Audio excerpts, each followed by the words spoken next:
Good morning everyone. I'm Richard F. Samiliano, and today we find uh, or solving the linear inequality. So first, we have two givens.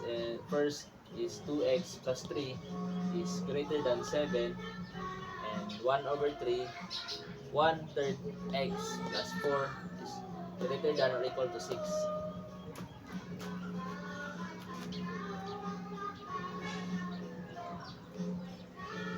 So first is to find the equation of this, we need to cancel this 3.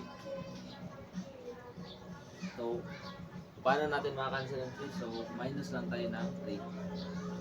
So, dahil, it's because na minus minus tayo dito. So, magma-minus din tayo sa kabila.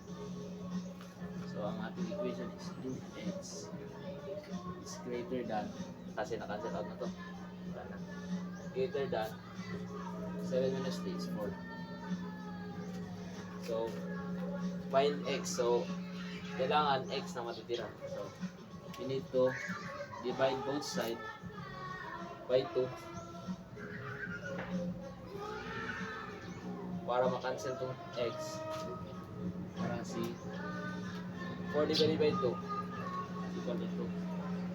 So, the answer of this linear equation is x is greater than 2.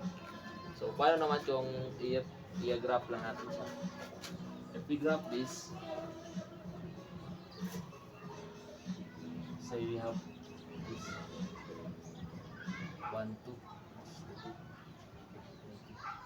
So, si x is greater than 2.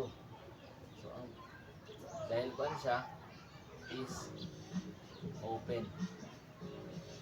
Open, saka greater than 2. So, dyan, shade lang natin yan. So, this is the infinity. This is the positive and negative. So, our slope is, we use 2. So, dahil hindi siya kasali or not included, so we use parenthesis. If the equation is used or kasali, so we have shade that area or bracket. So, 2 to infinity. So this is the answer of the first equation and the graph. The graph of this interval notation. Next.